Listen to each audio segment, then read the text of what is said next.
Chapter 45. The Affidavit.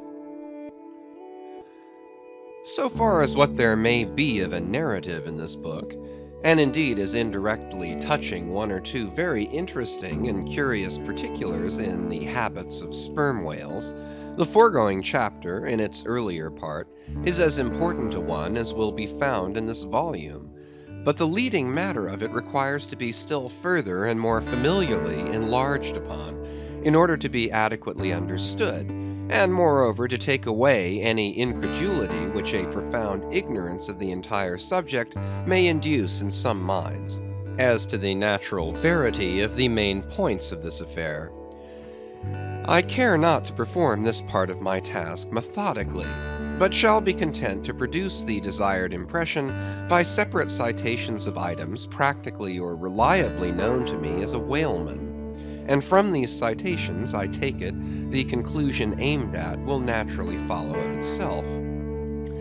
First, I have personally known 3 instances where a whale, after receiving a harpoon, has effected a complete escape, and after an interval, in one instance of 3 years, has been again struck by the same hand and slain, when the 2 irons, both marked by the same private cipher, have been taken from the body.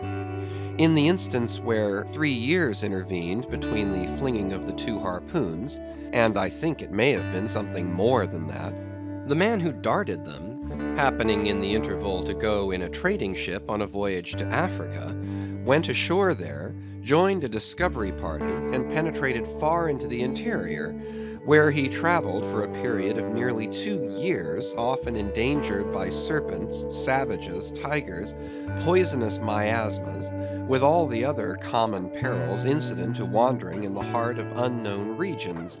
Meanwhile, the whale he had struck must also have been on its travels. No doubt it had thrice circumnavigated the globe, brushing with its flanks all the coasts of Africa, but to no purpose. This man and this whale again came together, and the one vanquished the other. I say I myself have known 3 instances similar to this. That is, in 2 of them I saw the whales struck, and upon the second attack saw the 2 irons with the respective marks cut in them, afterwards taken from the dead fish. In the 3-year instance, it so fell out that I was in the boat both times, first and last, and the last time distinctly recognized a peculiar sort of huge mole under the whale's eye, which I had observed there 3 years previous. I say 3 years, but I am pretty sure it was more than that. Here are 3 instances, then, which I personally know the truth of, but I have heard of many other instances from persons whose veracity in the matter there is no good ground to impeach. Secondly, it is well known in the sperm whale fishery, however ignorant the world ashore may be of it, that there have been several memorable historical instances where a particular whale in the ocean has been at distant times and places popularly cognizable. Why such a whale became thus marked was not altogether and originally owing to his bodily peculiarities as distinguished from other whales, for however peculiar in that respect any chance whale may be, they soon put an end to his peculiarities by killing him, and boiling him down into a peculiarly valuable oil. No, the reason was this, that from the fatal experiences of the fishery, there hung a terrible prestige of perilousness about such a whale, as there did about Rinaldo Rinaldini, insomuch that most fishermen were content to recognize him by merely touching their tarpaulins when he would be discovered, lounging by them on the sea, without seeking to cultivate a more intimate acquaintance. Like some poor devils ashore that happen to know an irascible great man, they make distant unobtrusive salutations to him in the street, lest if they pursued the acquaintance further, they might receive a summary thump for their presumption. But not only did each of these famous whales enjoy great individual celebrity, nay, you may call it an ocean-wide renown. Not only was he famous in life and now is immortal in the forecastle stories after death, but he was admitted into all the rights, privileges, and distinctions of a name. had as much a name, indeed, as Cambyses or Caesar. Was it not so, O Timor Tom, thou famed Leviathan, scarred like an iceberg, who so long didst lurk in the oriental straits of that name, whose spout was often seen from the palmy beach of Ombay? Was it not so, O New Zealand Jack, thou terror of all cruisers that cross their wakes in the vicinity of the Tattoo Land? Was it not so, O Morkan, King of Japan, whose lofty jet, they say, at times assumed the semblance of a snow-white cross against the sky? Was it not so, O Don Miguel, thou Chilean whale, marked like an old tortoise with mystic hieroglyphics upon the back? In plain prose, here are 4 whales as well known to the students of cetacean history as Marius or Scylla to the classics scholar. But this is not all. New Zealand Tom and Don Miguel, after at various times creating great havoc among the boats of different vessels, were finally gone in quest of, systematically hunted out, chased and killed by valiant whaling captains, who heaved up their anchors with that express object as much in view, as in setting out through the Narragansett woods, Captain Butler of old had it in his mind to capture that notorious murderous savage, Anawan, the headmost warrior of the Indian king Philip. I do not know where I can find a better place than just here to make mention of 1 or 2 other things which seem to me important, as in printed form establishing in all respects the reasonableness of the whole story of the white whale, more especially the catastrophe. For this is one of those disheartening instances where truth requires full as much bolstering as error. So ignorant are most landsmen of some of the plainest and most palpable wonders of the world, that without some hints touching the plain facts, historical and otherwise, of the fishery, they might scoff at Moby Dick as a monstrous fable, or still worse and more detestable, a hideous and intolerable allegory. First, though most men have some vague flitting ideas of the general perils of the grand fishery, yet they have nothing like a fixed vivid conception of those perils, and the frequency with which they recur. One reason, perhaps, is that not 1 in 50 of the actual disasters and deaths by casualties in the fishery ever finds a public record at home, however transient and immediately forgotten that record. Do you suppose that that poor fellow there, who this moment perhaps caught by the whale line off the coast of New Guinea, is being carried to the bottom of the sea by the sounding Leviathan, do you suppose that that poor fellow's name will appear in the newspaper obituary you will read tomorrow at your breakfast? No, because the mails are very irregular between here and New Guinea. In fact, did you ever hear what might be called regular news, direct or indirect, from New Guinea? Yet I tell you that upon one particular voyage which I made to the Pacific, among many others, we spoke 30 different ships, every one of which had a death by a whale, some of them more than one, and 3 that had each lost a boat's crew. For God's sake, be economical with your lamps and candles. Not a gallon you burn, but at least 1 drop of a man's blood was spilled for it. Secondly, people ashore have indeed some indefinite idea that a whale is an enormous creature of enormous power, but I have ever found that when narrating to them some specific example of this twofold enormousness, they have significantly complimented me upon my facetiousness, when I declare upon my soul I had no more idea of being facetious than Moses when he wrote the history of the plagues of Egypt.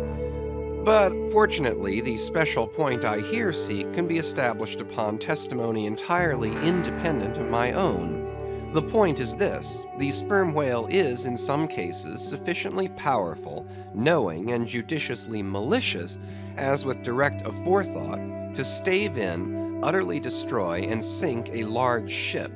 And what is more, the sperm whale has done it. First, in the year 1820, the ship Essex, Captain Pollard of Nantucket, was cruising in the Pacific Ocean.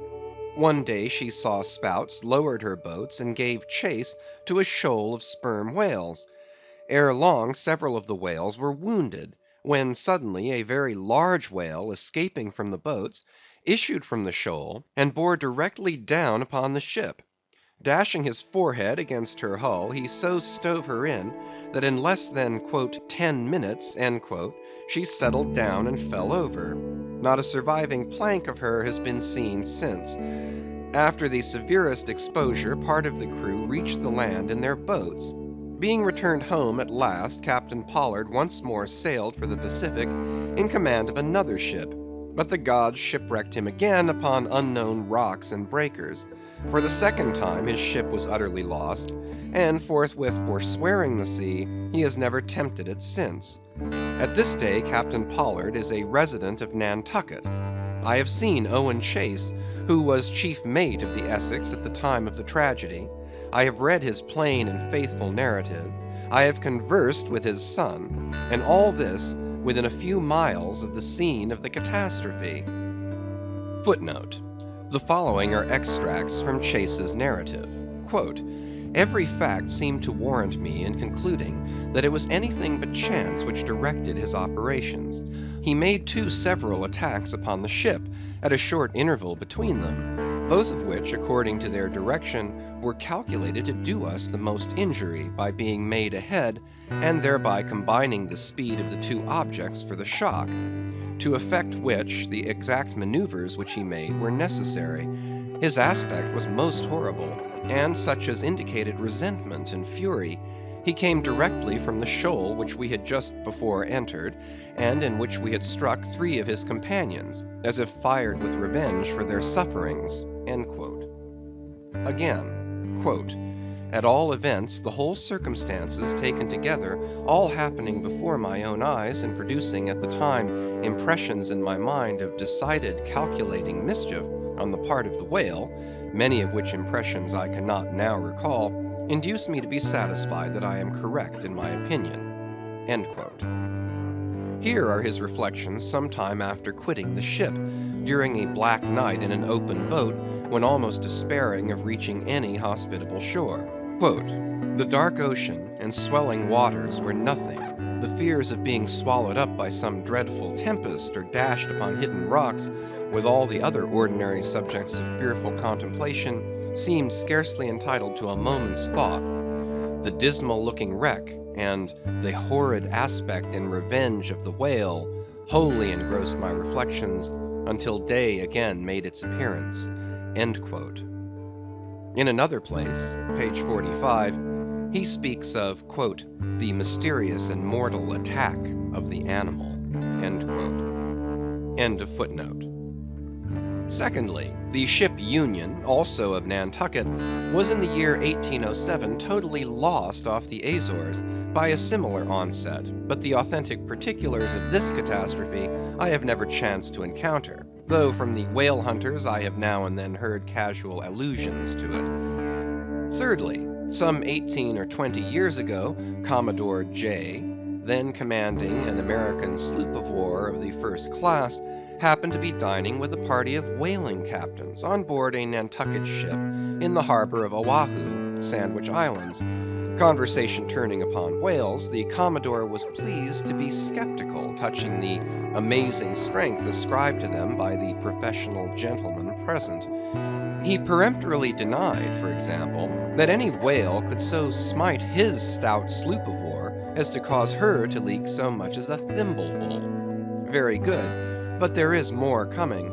Some weeks after, the Commodore set sail in this impregnable craft for Valparaiso, but he was stopped on the way by a portly sperm whale that begged a few moments' confidential business with him.